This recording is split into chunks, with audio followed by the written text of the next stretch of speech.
Greetings, survivors. This is ResilientZ back with another video. In today's video, we're going to test one of the latest S4 Tempest Arm's ultra-rare skills, World in Flames, Berserk III.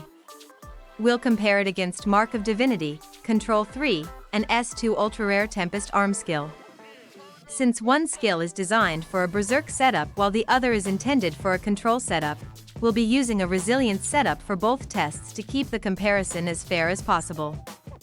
This way, neither skill benefits from its recommended playstyle, allowing us to evaluate their performance on equal footing.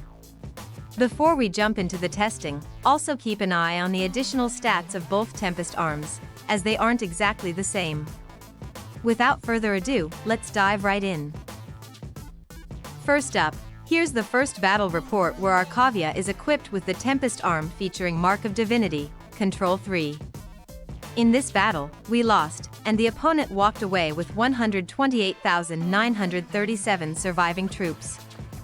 This result will serve as our reference point for the upcoming battle, allowing us to directly compare the performance of the next Tempest Arm setup under the same conditions.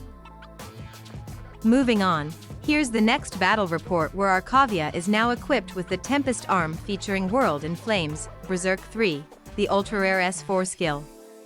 In this battle, we lost again, but this time the opponent was left with 126,371 surviving troops. That's a slightly better result than Mark of Divinity, Control 3. While the difference isn't huge, World in Flames, Berserk III does come out ahead in this comparison. Here's the summary of all our tests today. Overall, World in Flames, Berserk III performed better than Mark of Divinity, Control 3 when both were used with a ResilientZ setup. However, it's important to keep in mind that World in Flames was tested on an S4 Tempest Arm, while Mark of Divinity was on an S2 Tempest Arm. When reviewing the results, be sure to consider not only the skill performance but also the additional stats and the generational difference between the two Tempest Arms. For your reference, no behemoths, pets, vehicles, or aircraft were used in any of the tests. No resonating heroes were used either, allowing us to control as many variables as possible.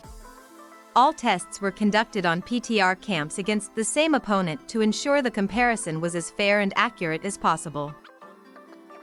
That's it for this video. I really hope you found it helpful and informative.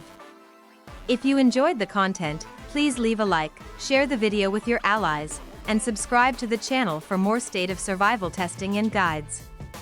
Thanks for watching, and thank you for your continuous support. I'll see you in the next one.